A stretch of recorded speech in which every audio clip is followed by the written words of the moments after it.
Namaskar. Hello and welcome to PGurus channel. I'm your host Sree Iyer. Joining me today is 𝗥𝗙𝗙𝗥𝗙𝗥𝗡 Iyerji as we take a look at India's politics, Prime Minister's visit to Thailand and then followed by his visit to Sri Lanka and what he's going to be doing in the next couple of days. All this and more and much more. Let's welcome 𝗥𝗙𝗙𝗥𝗙 Iyerji. 𝗥𝗙𝗙ji, Namaskar and welcome to PGurus channel. How are you?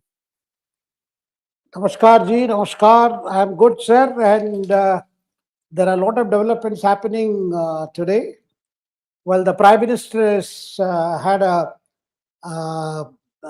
very, very key discussion with the Sri Lankan President, the new leader who won the elections last year in September. Since then, everybody was worried which direction the Sri Lanka would go. But among the many points that has emerged in the discussions today, we get a very important statement from President 𝗤𝗙𝗫𝗍𝗫 after talks with Prime Minister Modi, saying that Sri Lanka will not let its soil to be used against India.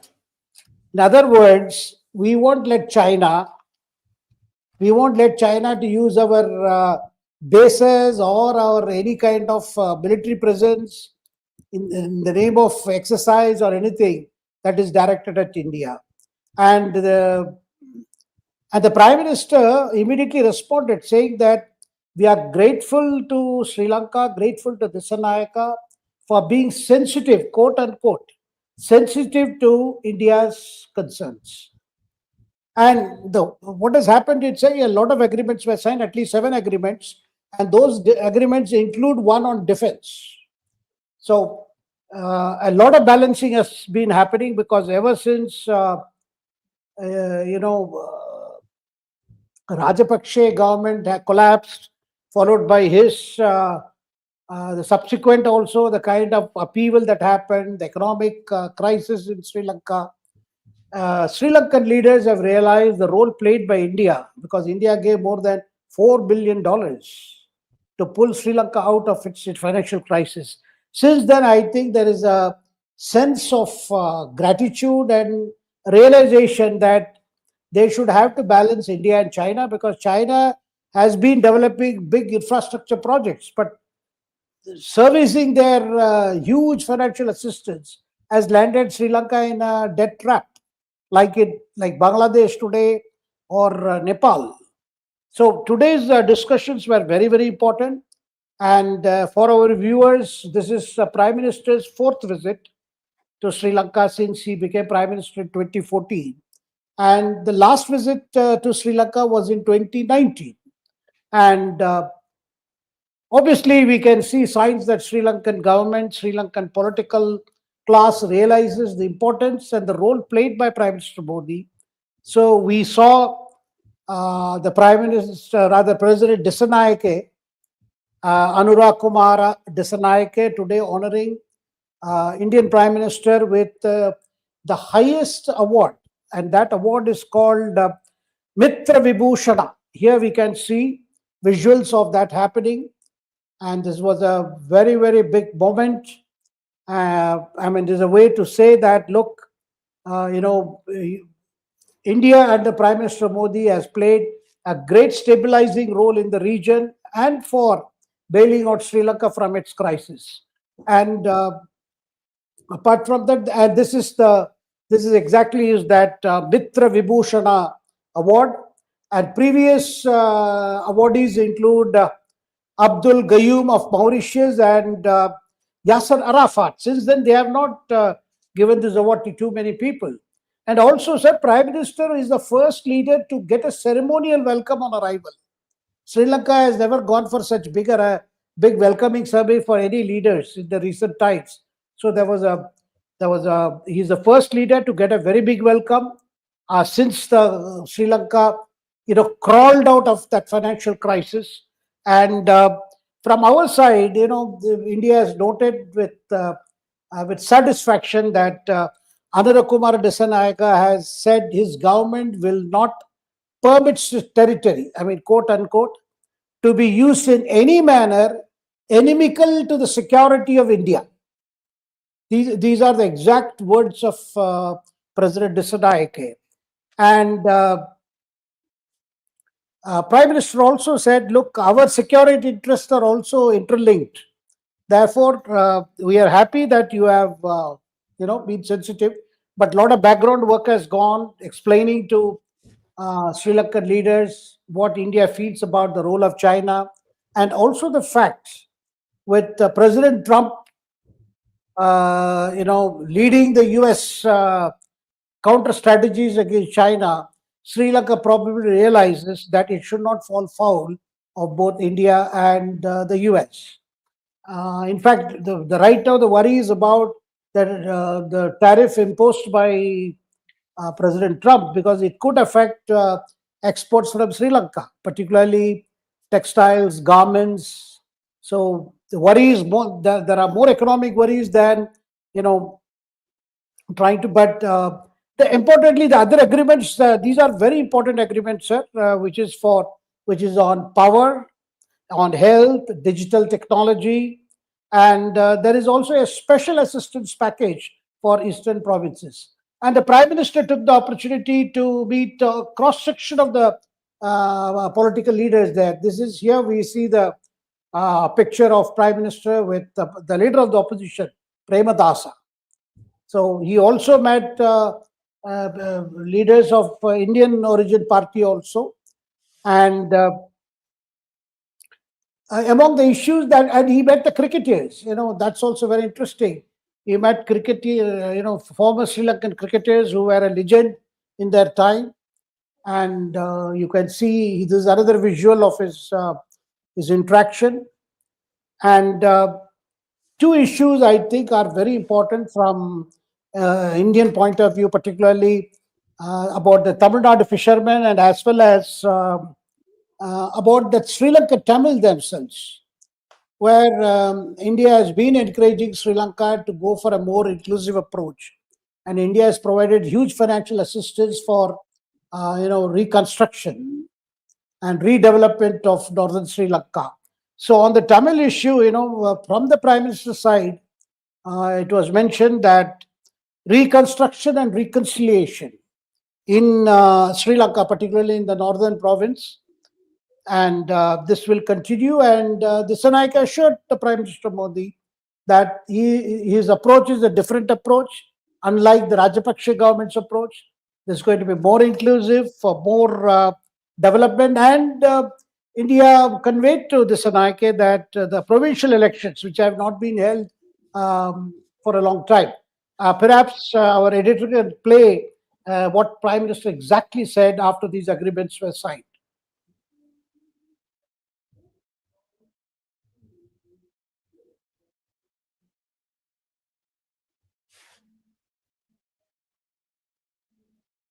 We can't hear anything. I think we'll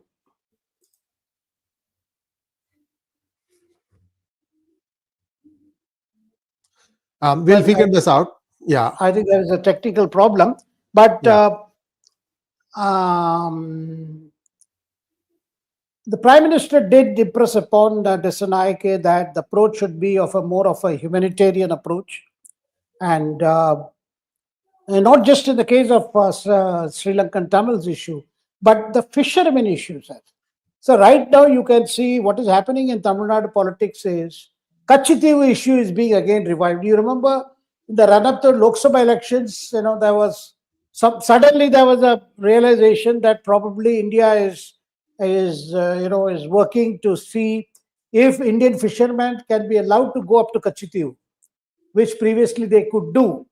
With the war ending in Sri Lanka in 2009, and subsequent to that, the Sri Lankan Tamil fishermen out in the sea and competing with Indian fishermen for the same catchment area, there has been a lot of problems, since it is very difficult to demarcate the borders, international borders on the sea.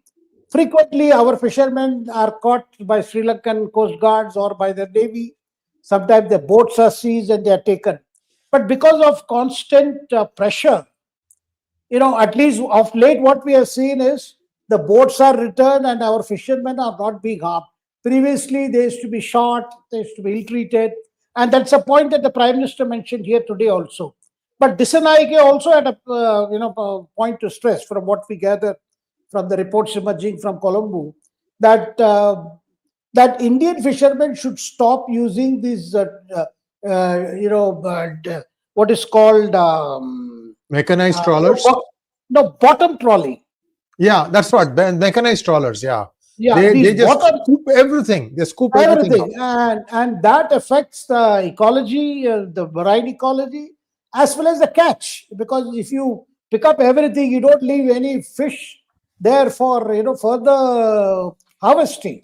So that is something 𝗤𝗏𝗍𝗂𝗍 wanted the government of India, because both the countries have banned these bottom trawling. India has banned it as well as Sri Lanka. So 𝗤𝗏𝗍𝗂𝗍 wanted the Indian government to impress upon our fishermen from Tamil Nadu particularly, to take care of this aspect. And the very, very important thing about it, sir, मुझे यह बताते हुए अत्यंत खुशी है कि 1960 में मेरे होम स्टेट गुजरात के अरावली में मिले भगवान बुद्ध के रेलिस को श्रीलंका में दर्शन के लिए भेजा जा रहा है। त्रिकोमाली के थिरुकोनेश्वरम मंदिर के रिनोवेशन में भारत सहयोग देगा। अनुराधपुरा महाबोधि मंदिर परिसर में सेक्रेड सिटी और नोरेलिया में सीता एलिया मंदिर के निर्माण में भी भारत सहयोग करेगा। फ्रेंड्स, हमने मछुआरों की आजीविका से जुड़े मुद्दों पर भी चर्चा की। हम सहमत हैं कि हमें इस मामले में एक मानवीय अप्रोच के साथ आगे बढ़ना चाहिए। हमने मछुआरों को तुरंत रिहा किया जाने और उनकी बोट्स को वापस भेजने पर भी बल दिया। हमने श्रीलंका में रिकंस्ट्रक्शन और रिकंसिलिएशन पर भी बात की। राष्ट्रपति 𝗖𝗍𝗍𝗍 ने अपने समावेशी दृष्टिकोण के बारे में मुझे बताया। हम आशा करते हैं कि श्रीलंका सरकार तमिलों की आकांक्षाओं को पूरा करेगी और श्रीलंका में संविधान के पूर्ण इम्प्लीमेंटेशन और प्रोविजनल काउंसिल इलेक्शन कराने की अपनी प्रतिबद्धता को पूरा करेगी। फ्रेंड, भारत और श्रीलंका का संबंध आपसी विश्वास और सद्भावना पर आधारित है। अपने लोगों की आकांक्षाओं और आशाओं को पूरा करने के लिए हम साथ मिलकर काम करते रहेंगे। एक बार फिर मैं गर्मजोशीपूर्ण स्वागत के लिए राष्ट्रपति 𝗖𝗍𝗍𝗍𝗍 का हार्दिक धन्यवाद करता हूं। मुझे विश्वास है कि आने वाले समय में हम अपनी भागीदारी को नई ऊंचाइयों पर ले जाएंगे। So there we heard the Prime Minister, mention the points that we said had been covered. But very important thing, sir, in this visit is China has been pumping a lot of money in this Hambantota port. In fact, they are developing an oil refinery there at a cost of $3.2 billion. And that's being done by Sinopec. And we wanted to have something, equally important there. So India has roped in the United Arab Emirates to redevelop the oil farm, oil wells in Trincomalee, where today's agreement covers that these three countries, both Sri Lanka, India, and UAE, will develop that facility, and UAE will ship its crude to this place.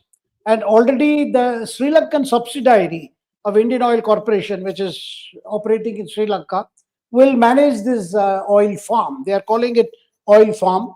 And and this is going to be a multi-product pipeline, in the sense, from there, not just there can be a lot of things that can be stored. And this oil farm is supposed to be from the World War II era, but it needs development. India is willing to give that kind of money, so that this project comes up as, if not a parallel to what the Chinese are doing in Ambankota, but definitely to show that this will be a new energy hub. And this is not just about petroleum, but also other green energy. We are talking of solar and all other things. Yes, sir. Shekhar ji, I just want to remind our viewers, Hambantota has been leased out for 99 years to China. Essentially, China owns that place for 99 years, and maybe about another 93 years from here on. So there is a challenge there. And I think that's why India is trying to, offset that by doing this thing. Annamalai is a very famous temple, Trikoneshwarar, 10th century. I think Rajaraja Chola or Rajendra Chola, one of them built it. The Chola dynasty, let's put it loosely. And this is something that's been under disuse, that's being renovated. Not only this, the other thing I wanted to tell all our viewers is, we did a multi-part series on the real issue of the fishermen of India. Do watch that. I will try and pull the playlist and put the link here. Why I'm saying that is, this is not a simple problem to be solved. Well, anyway, again, the DMK, ADMK politicians are the ones that did this mechanized trawling, where they have really completely depleted they did bottom trawling for entire coast of India, all the way from down south deep up to West Bengal, along the other side also. So India doesn't have much of these fish. It has to give 5-6 years for it to come back, and that's why the ban has happened. But then bans are banned. They don't allow these things to go. It's just sad. So what they have also done is, they have let out these things to common fishermen along the coast, and these trawlers, these common fishermen, risk life and limb, and there is still fish on the coast, off of the coast of Sri Lanka, which is why they go and trawl there.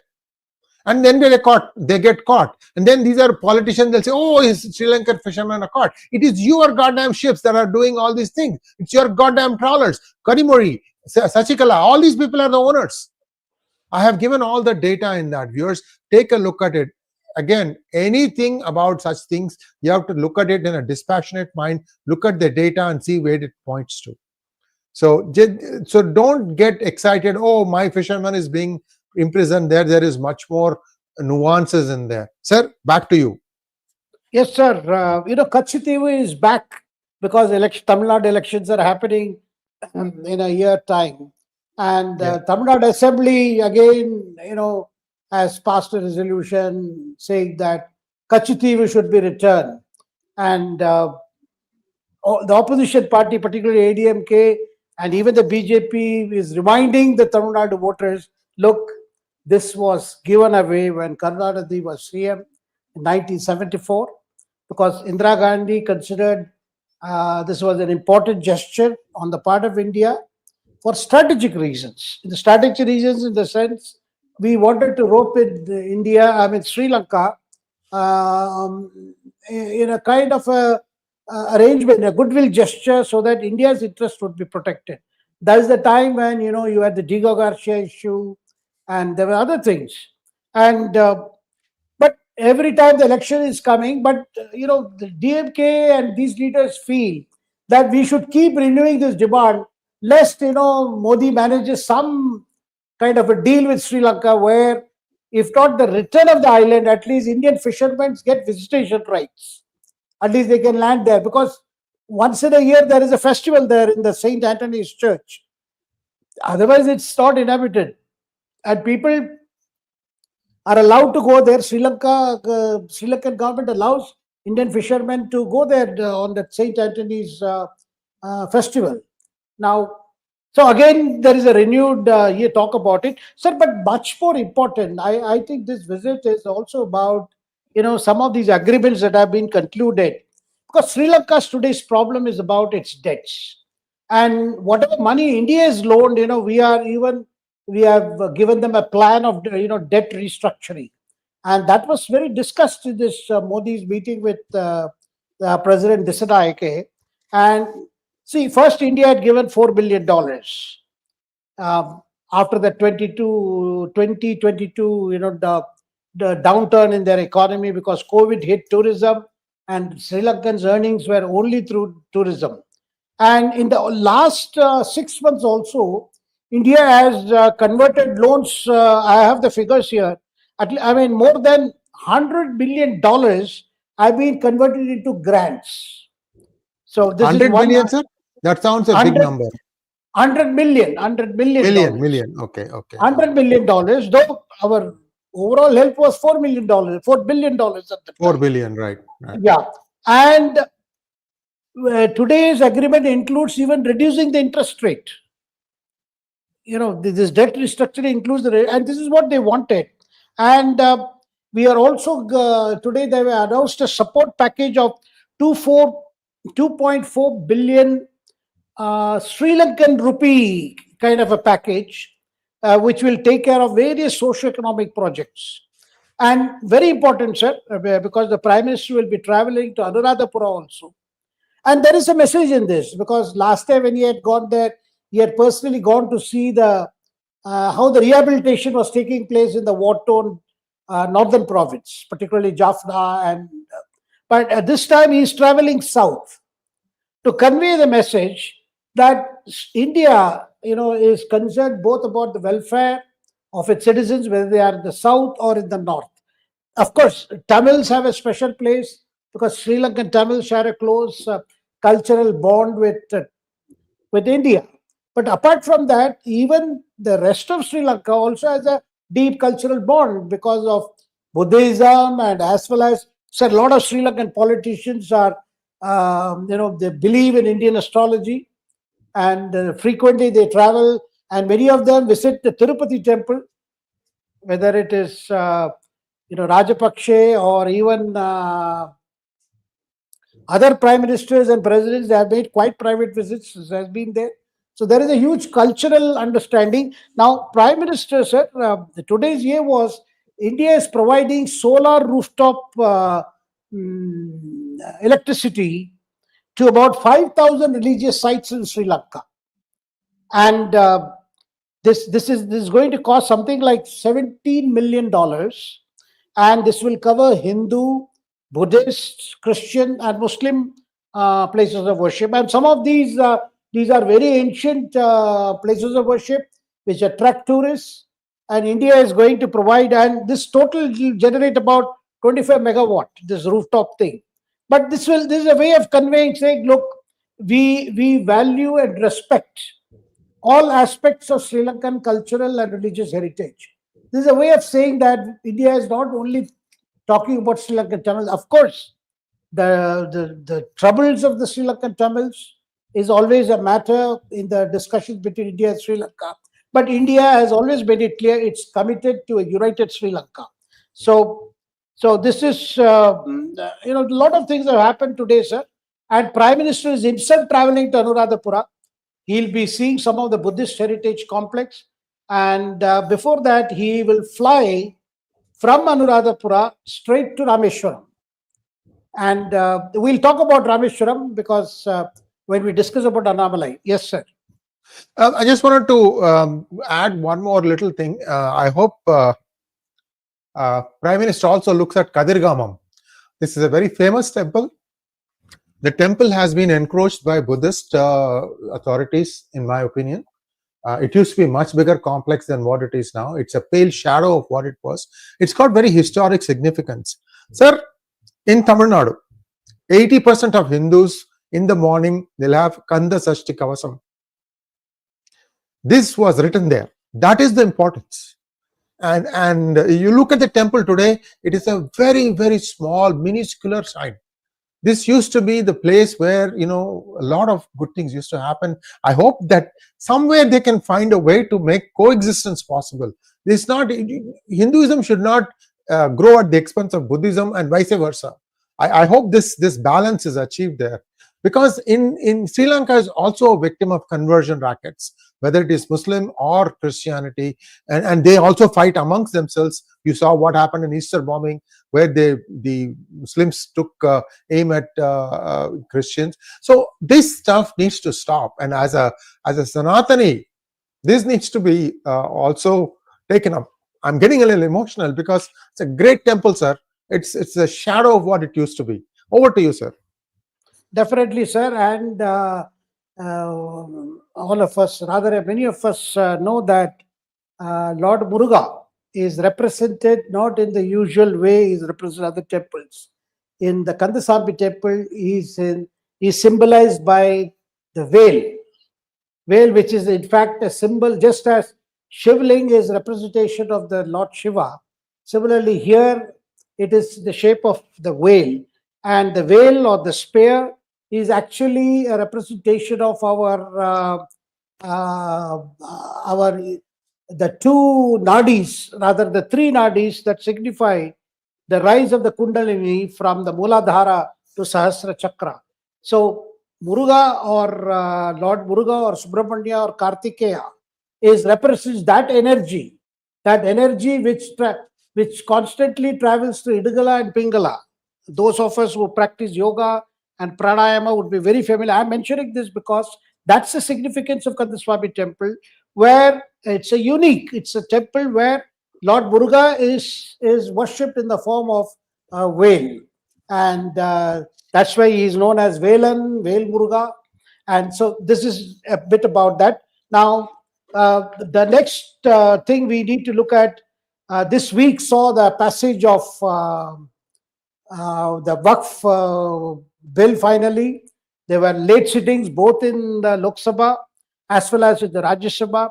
Finally, the bill has been passed, and with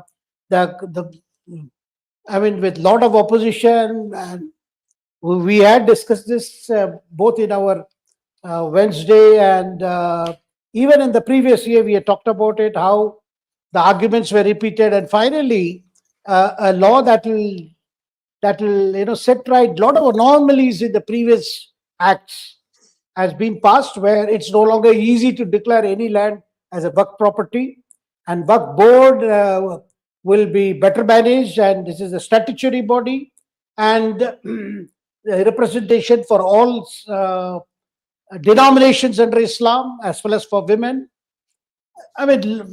This has been, and of course the counter argument was that this is to take, the whole argument is that come when triple talaq was banned. The triple talaq was banned, or whenever anything has happened, it has always been, it takes away religious rights. And here the campaign was huge. Right now even the attempt is being made to see if street protests can be started to show that all the masjids will be taken away, all qabristans will be taken away.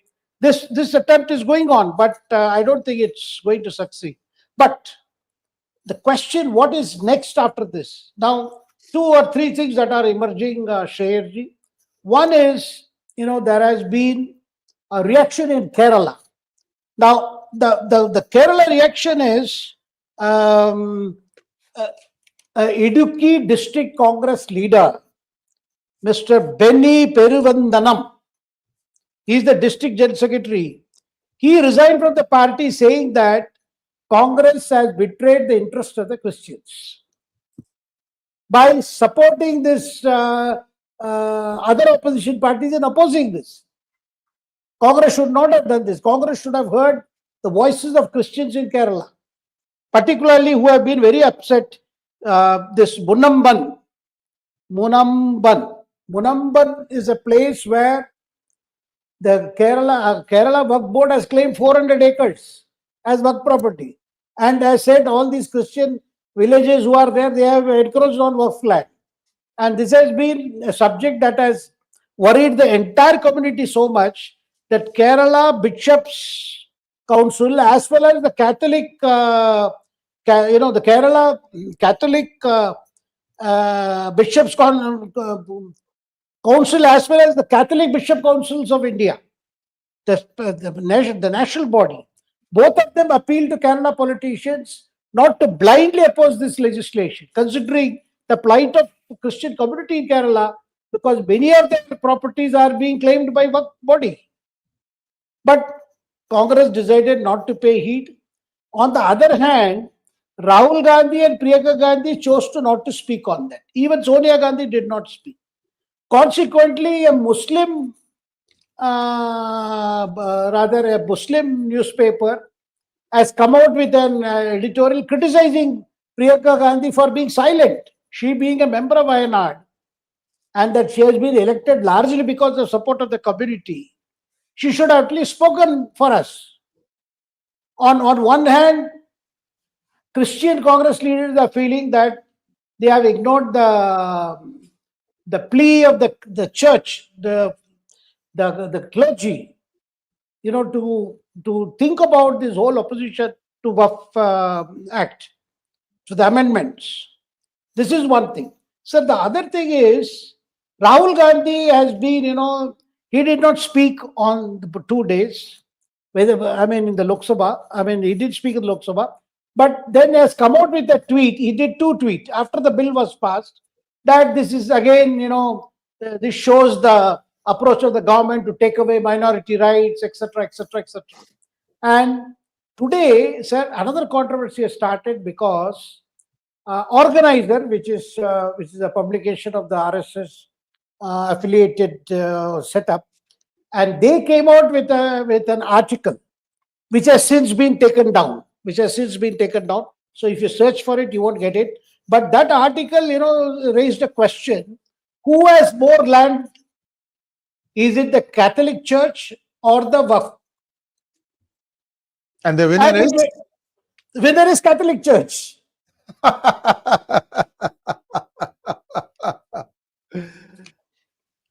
And that article is, since you cannot find it now, because obviously the timing was ill-timed, because in Kerala the mood is different.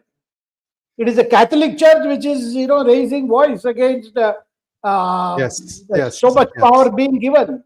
So therefore, they had to, I think, better counsel prevailed, and this is not the time, it's ill-timed. Anyway, this article was used by Rahul Gandhi because he tweeted it saying, look, now they are going after the church after they went after the Waqf board. Now the next target is. Now, according to this article, we cannot authenticate the figures. Whatever they said was that the 7 crore hectares of land are under Catholic Church, compared to 39 lakh acres under Waqf board, and it said, and it even mentioned, this 7 crore hectares. I do not authenticate these figures. It includes 2,457 hospitals, 240 medical colleges, 28 general colleges, then 3,765 secondary schools, 7,319 primary schools, and all these property were acquired during British rule. Sir, I'm bringing this point because during the Waqf bill debate, the same thing has come. Now, in 1927, the British even passed this Indian Church Act, which enabled the church bodies to acquire property, and the British administration then felt that it was important to encourage the church activities as a kind of force multiplier for the British imperialistic powers, because the church was encouraged to spread Christianity and do some welfare activities, which would anyway balance or rather counter the nationalistic aspiration of the general population. So that was the purpose. Sir, I am mentioning this point because I'm not saying this is on the agenda of government or anything, but the fact that organizer decided to do a comparison, because in the parliament, in one reply to one question, the government said, look, we do not have figures as to how many hectares or acres of land are under Waqf board, because these boards are in the states. This reply had been given once by the Minority Affairs Minister. But in his speech in Parliament, Amit Shah mentioned a figure of 39 lakh acres are under Waqf property. Now, this is, I don't think this is immediately thing. Sir, in the debate, the one point came out was, for instance, in Delhi, 123 properties were post haste, were handed over back to Delhi Waqf Board just before the general elections in 2014. Now, many opposition leaders said, no, this is because the land had been taken away by the British, it was being returned. Though there was litigation going on in Delhi High Court. And Delhi High Court had sought government's response as to how the petition should be disposed of. And they made out that this property actually belonged to Waqf Board.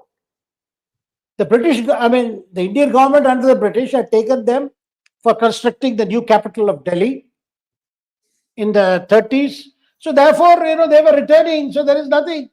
Now the question is, who gave them these properties before the British came? The answer would be it was under the Muslim rule. If the British enacted the Indian Church Act, the Mughal rulers gave farmans handing over property for masjid and ye. Now that property, it was with whom before the Mughals or the Muslim rule came? So the legitimacy that is sought to be given to this property, that because this Waqf Board which gave it to British and the British were returning it, so it rightfully belongs to them. But how did it become rightfully belong to them? Now, that apart, right now, the motive of this current amendment is not about going back in history, but rather to stop the land mafias.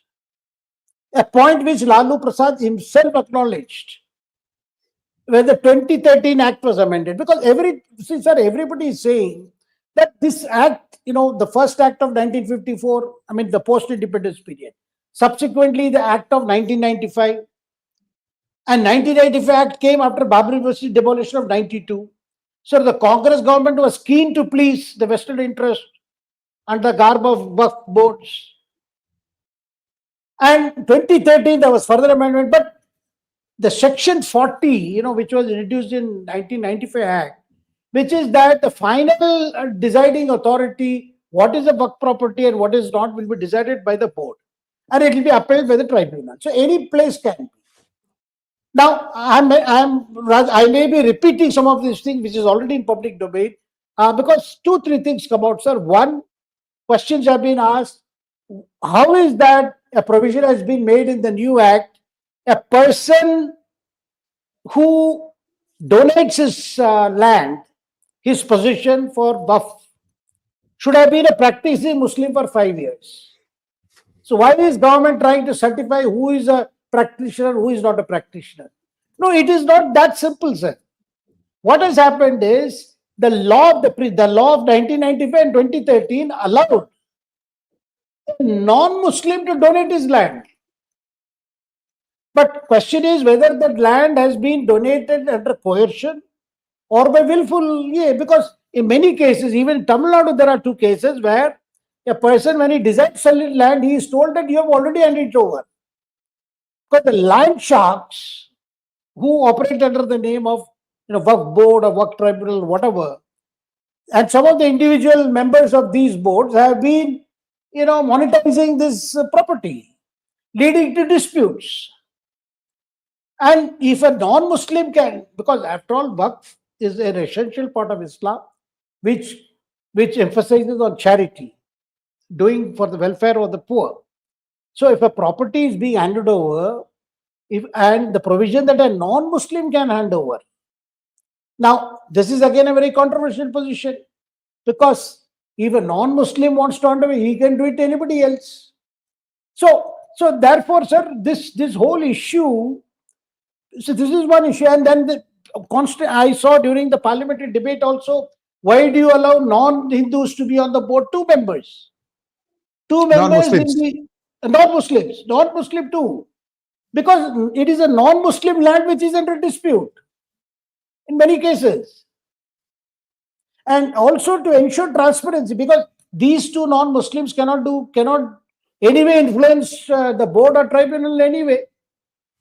Number 1. Number 2, Waqf is a statutory body. It is not going to decide what will be the religious practice in various places of worship. That will be left to the management committee of various masjids. That they are not going to say it is only about management. And the bigger question is, as the Prime Minister welcomed the passage of the bill, saying that this will be for the welfare of the poor Muslims. And to put an end to these mafias which are monetizing the property which they might have acquired by stealth in many cases or by some duplicity. That was the purpose. But sir, there is a fallout of this Waqf Act on Janata Dal United also. That Nitish Kumar's decision to back this legislation, like Chandrababu Naidu did, has seen some rumblings in his party. At least 5 Muslim leaders of Janata Dal United have quit. And saying that they are very upset with Nitish Kumar supporting this. They have quit. So again, we have analysts saying that this is going to be a big blow for Nitish Kumar. This is going to be a setback before BR election. In fact, the suggestion was also that this act be put off, passage of this legislation be put off till the BR elections end of this year. But Prime Minister was firm. Now, the answer to this, whether Muslim votes will get affected is, sir, once Nitish Kumar joined hands with Prime Minister Modi and brought his party back into NDA fold, he had already lost Muslim support. And there are figures to show, So this was an excuse for them to just leave. So they have already, because the Muslim support, once they joined this side, I mean, you see, in 2020, it was only 5% when they were with them. In 2019, it was 6%. In 2024, they got only 12% of Muslim votes. So ever since Nitish came back to the NDA fold and back Prime Minister Modi, the Muslim vote had already, they had gone out of favor among the Muslim voters. So this is not a very big loss as is being made out. But in Kerala, I think, sir, there are reactions. The Christian community people feel that if it is a choice between Muslims and Christians, Congress is again tilted towards Muslims. Rather than, trying to see what is their interest, what is exactly this law. And Sonia Gandhi, sir, who was silent through this passage of the bill. And on the last day, she addressed the Congress parliamentary members saying that these bills were bulldozed. They were not bulldozed. There were more than 12-hour discussions, sir, late night discussion in Lok Sabha again and Rajya Sabha. But her son didn't speak. Neither did her daughter. I can't understand why. If you are openly for Waqf Act, you should say that. Actually, sir, if you ask me, the Congress missed a trick by opposing this. You know why? The common Muslim man, woman benefits from this act. A lot of land has been stolen by the Ashrafiyas, the Malay group in the Muslim community, which sort of makes sure that their writ runs. Essentially, this is what used to be happening thousands of years ago, hundreds of years ago. And that's exactly what is happening. Look at Asaduddin Owaisi, the loudest loudmouth of all. He is now challenged it in Supreme Court. To what end? I mean, you look at, sir, I have said this thing many, many times. Owaisi can't solve his own city problem. He can't solve the disputes that are there, all under Waqf. What are you talking about that it is not right? Because much of the stuff is, what is Owaisi, sir? Just, I'm telling you, what is Owaisi? Who is Owaisi? Owaisi's father, or grandfather, I think. Grandfather was the lawyer of Qasim Rizvi. How did Qasim Rizvi get all the land? The guy slaughtered thousands of Hindus. Razakar movement.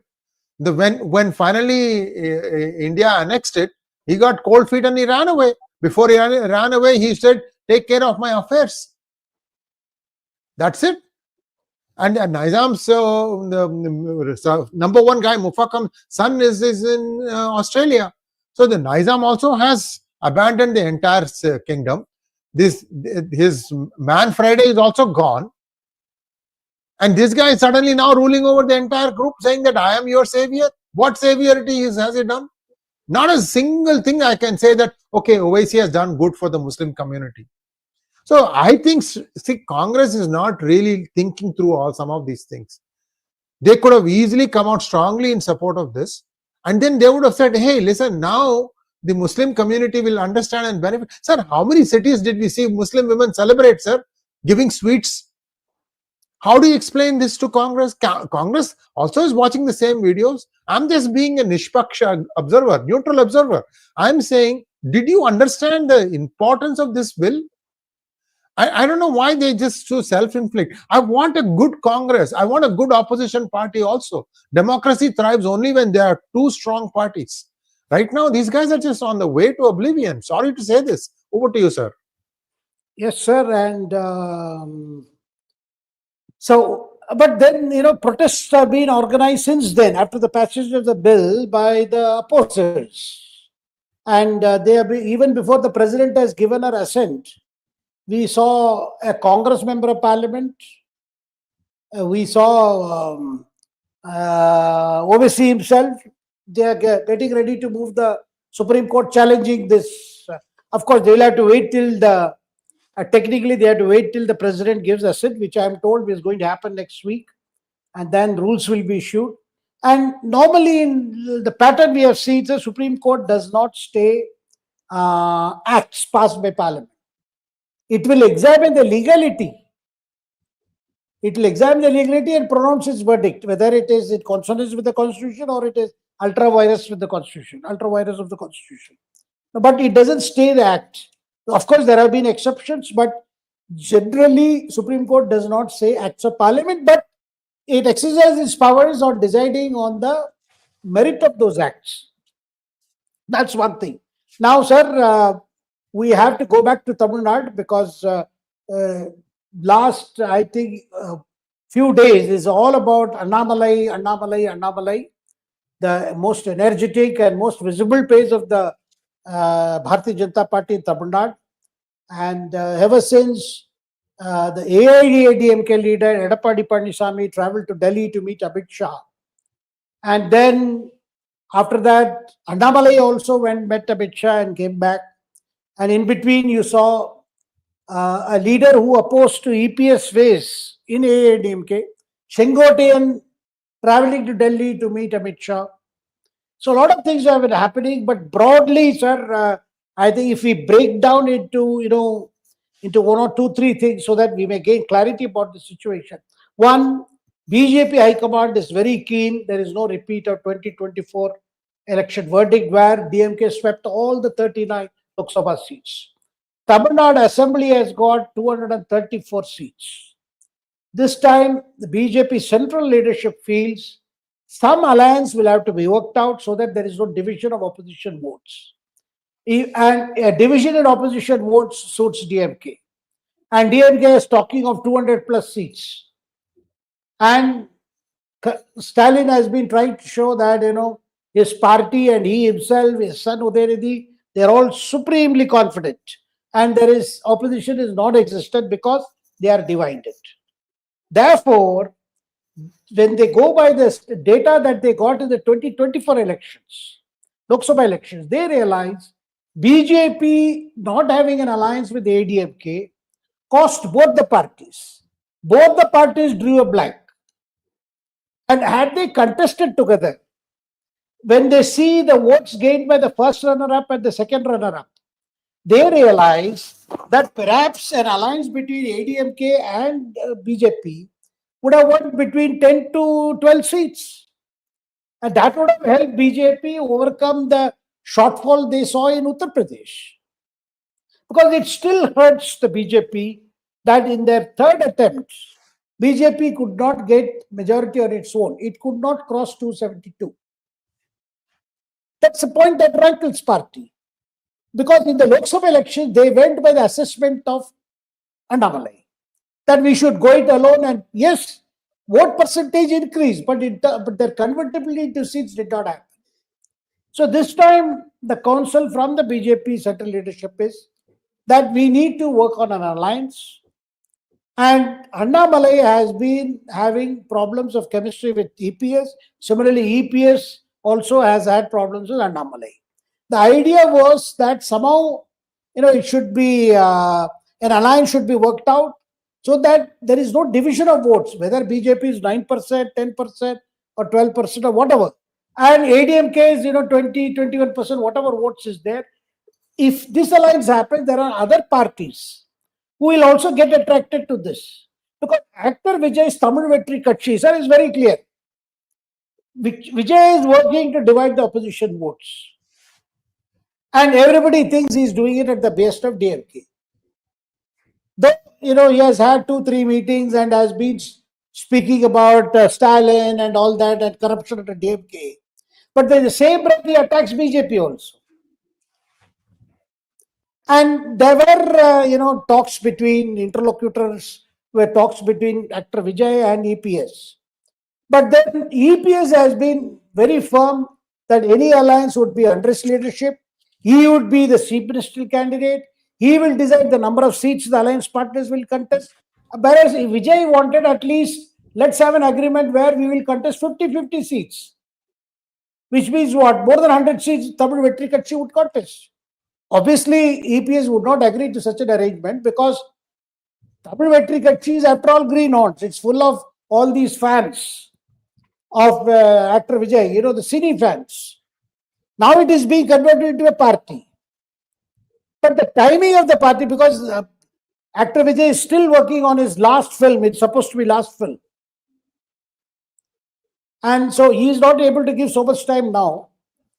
But at the same time, there are reasons to suspect that he has been propped up by the DMK to see that a good chunk of opposition votes are sucked by the 𝗪𝗦𝗧𝗪𝗏 𝗔𝗏. Because he began his party by saying, we'll have alliance, then we'll have coalition. Now, under the guidance of Prashant Kishore, who has good equations with DMK, he started, the party has taken the line, no, we'll fight it alone. So, question of Annamalai comes, sir. Annamalai has been passionate about opposing DMK and the way he has taken the campaign forward. Now, his term has ended. It ended more than a year ago. So, everywhere BJP's internal elections are taking place, new presidents are coming. And BJP does not believe in that the party should be completely bound by one leader or one personality. It's another matter at the central level. You have the Prime Minister Modi. But largely in the districts, the state units, they encourage, constant people moving up. And giving more and more chance to young people. Now, in the case of Tamil Nadu, this is an element of alliance also. Because if Annamalai were to continue leading the party, even if an alliance is announced with EPS, there will be chemistry issues. Because we were told first Amit Shah conveyed it to Annamalai that this is the view of the party, central party leadership is to go for an alliance, and if you are to continue, then you will have to see that this alliance works. To which we are told Annamalai agreed, but then Annamalai made a suggestion that the alliance should not project EPS as CM. He said, if we project EPS as CM, then this India alliance will lose. Now, that is as good as saying no alliance, because if you are not going to project a CM, then you cannot unite the opposition. But Annamalai is dead against EPS being projected. So in this situation, Annamalai himself feels he should step aside. But doesn't mean he is going to be away from Tamil Nadu. And sir, today you cannot do bargain with the Prime Minister or the central BJP. Unless you make me a central minister, unless you give me some position, I will not be cooperating with the state. That cannot be done. And these leaders, sir, who are with Annamalai, they are causing him immense harm. A leader with so much potential, they are putting up posters warning the BJP leadership that if you remove him, we will leave the party, we will vote for DMK. Sir, this kind of threat will not work in a party like BJP. And number one, sir, there are innumerable examples of very potential, powerful, influential leaders being carried away by their fans and their supporters to a situation where finally, they are forced to leave the party. And I don't think that anyone wishes that should happen in the case of Annamalai. Annamalai has a huge potential. Now, a party like BJP has a short-term tactical approach and a long-term strategy. The long-term strategy is to eventually emerge as a powerful alternative to Dravidian parties, to both the Dravidian parties. This is very clear. But in the meantime, they do not want to go through a stage where, it was like Jansang of the 50s. They would contest election, but no seats. And I'm mentioning this because the standing example of Kalyan Singh. In Uttar Pradesh, Kalyan Singh was so popular. But once he was asked to step aside because of problems within the party, he broke away the party and formed his own party. And he belonged to a very powerful Lord community. Just as Annamalai belongs to a very important community in Western Tamil Nadu. But the situation was such, Kalyan Singh had to leave. And he even had an arrangement with Mulayam Singh. Because there was so much of spite for BJP.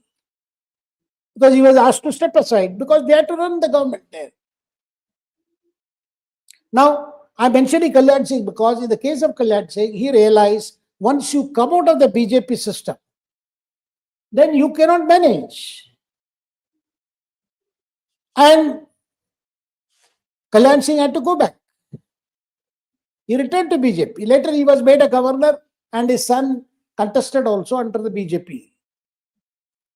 Now, I'm mentioning all this because, sir, a leader may be very popular, but any leader, for that matter, will have to sometimes, accept some of the decisions which are taken for tactical reasons rather than a long-term reasons. Sir. Thank you so much, sir. And bottom line I'm hearing is that the number of seats that BJP should be contesting in the alliance is the last sticking point.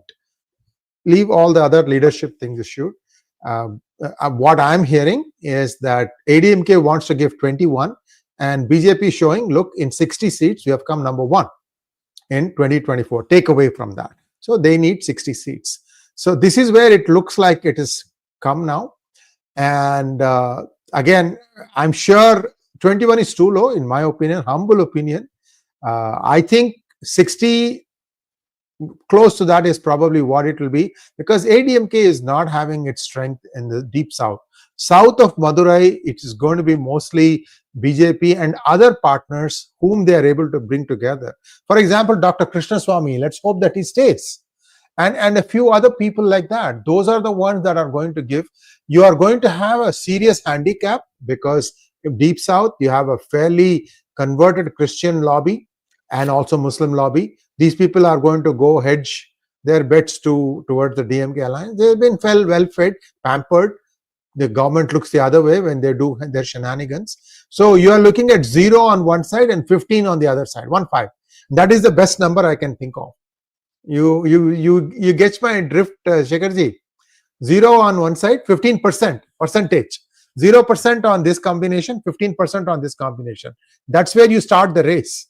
You got to run really fast to be able to defeat these people. And for them, DMK can be even, they can put one Olakki, that is like, that pounding rod, pounding wood, and make that person as the chief minister. They'll still go and vote for them. I'm sorry to be so blunt, because they don't seem to be, sir. No, what I think I wish to emphasize, because that is a message I'm getting from central BJP leadership also. This is if Annamalai is replaced by another person, because Annamalai has completed his term, and in BJP becoming state president, sir, BJP's policy is not going to be decided by one person. Correct. If Annamalai is not there, the second person will not run his own charter. That is not possible in BJP. It will still be guided by the central leadership's plans, number one. Number two, it is no demotion of Annamalai. It is no comment on Annamalai's leadership. It's purely tactical. Correct. That DMK must not come back to power. And BJP, ADMK and all those parties who are genuinely feel that people are looking for an alternative, people who are fed up with the Stalin rule, they should unite and throw out this government. And BJP feels the central leadership will be disservice if we do not honor the public sentiments. People are not happy with the DMK rule. They are working an alternative. So it should be seen in that. Now, lastly, sir, on Tamil Nadu, Prime Minister Modi will be in Rameswaram. In fact, he will be flying by chopper from Anuradhapura to Rameswaram, and where he is going to inaugurate a second bridge, India's first lift bridge, which will be parallel to the old bridge, and he'll also flag off a train from Tambaram direct to Rameswaram. That's from Tambaram, that is near Chennai or in the greater Chennai, and from there to Tambaram, the train will be also flagged off.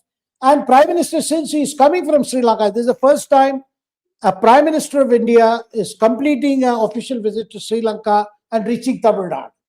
So in Rameswaram, which is the base for all our fishermen, obviously Prime Minister will be addressing a meeting, and therefore will have a message. There will be a lot of political message, though it's a government function. Stalin has chosen not to attend that function because it's an official function of the railways. And this bridge is again an engineering marvel. That's very unfortunate, sir. That's very unfortunate. This is not the way you do politics. This is something to do with the country, not to do with the BJP. Very, very sad, sir. Same thing Pinarayi Vijayan did. Same thing that BRS fellow did. Very, very short-sighted. Very short. Come on now. You guys were all part of, bigger thing. Sir, go ahead, sir. No, I think our viewers would also like to get a glimpse of this new bridge that is coming, which is the lift bridge, which will open up to allow big ships to pass right into the sea or come in from the sea to the Rameswaram. Now, it's very important. I think our editor can show us a video as to the importance of the bridge. If it's ready, we can play that. Yeah, it's ready, sir. We're just bringing it up.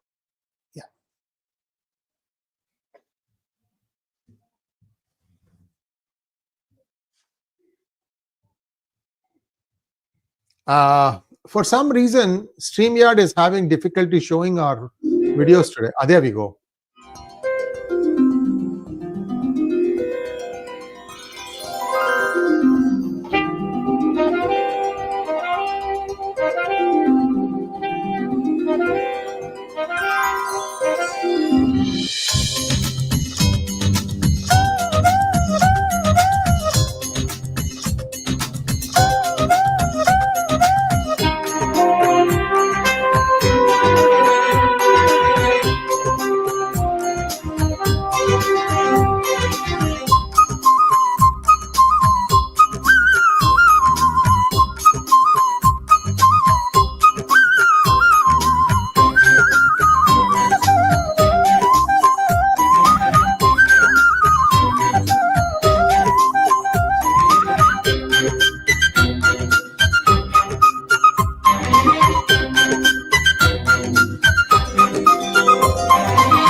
So this is the bridge that will be inaugurated tomorrow.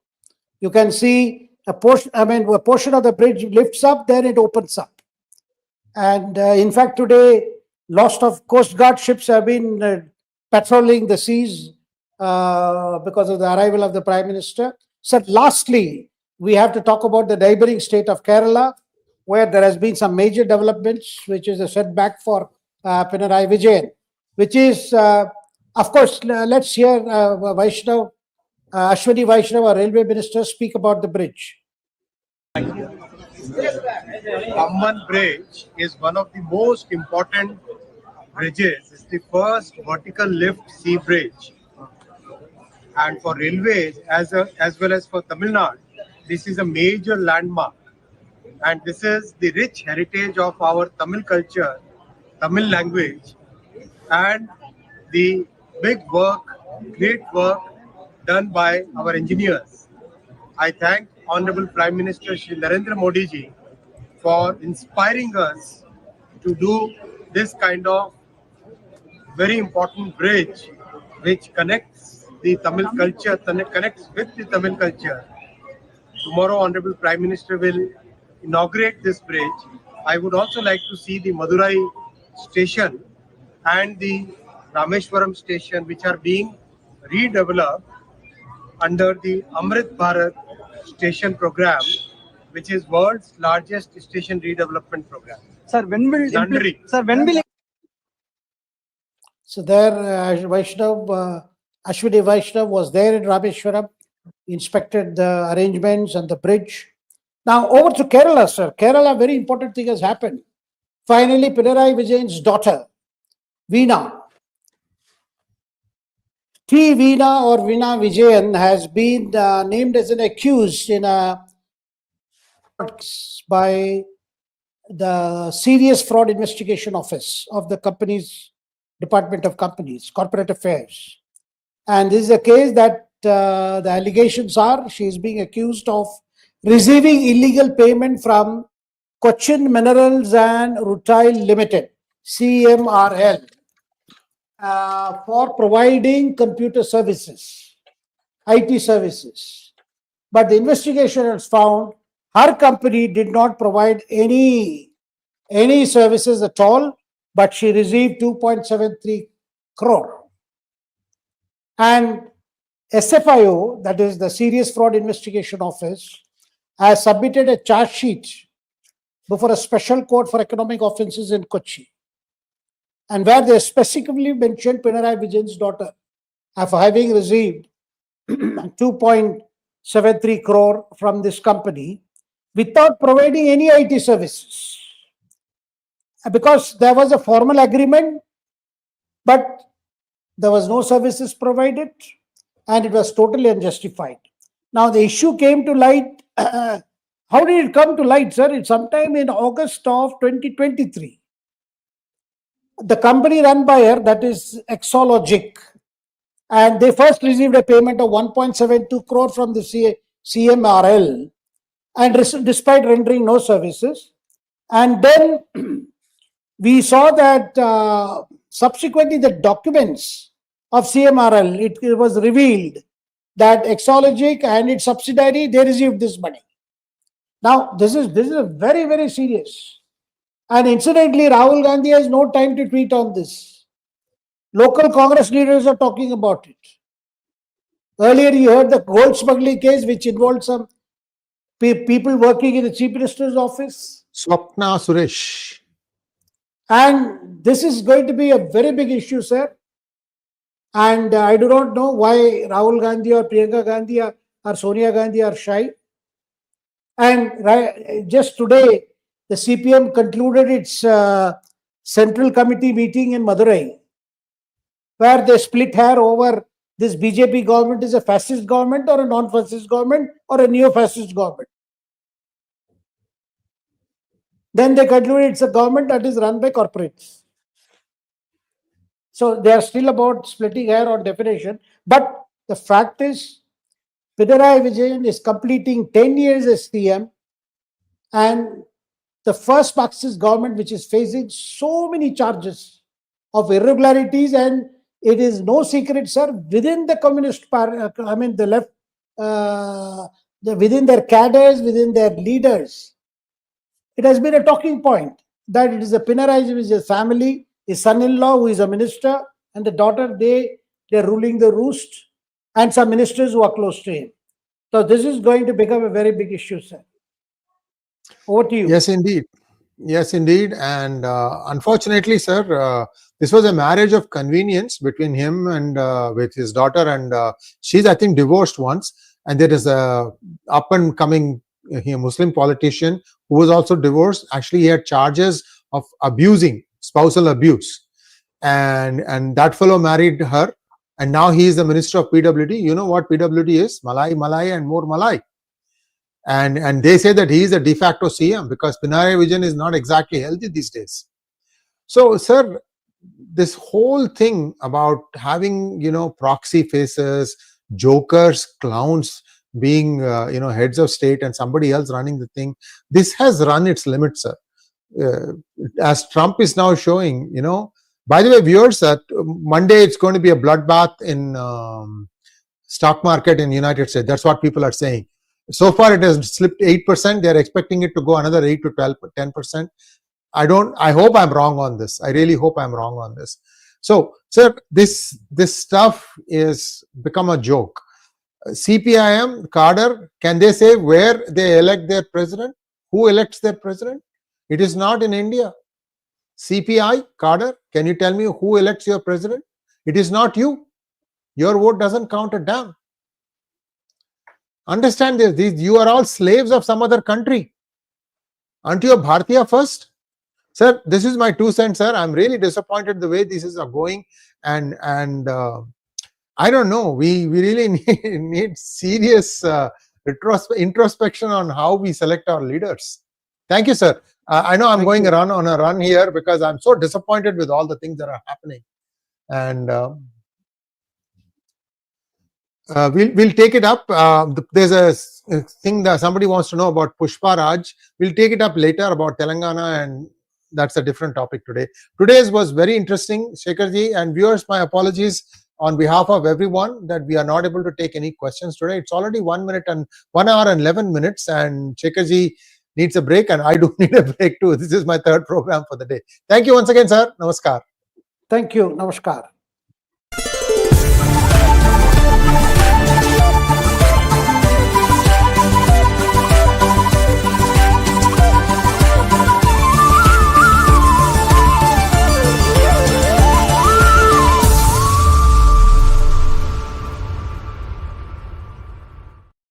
Thank you.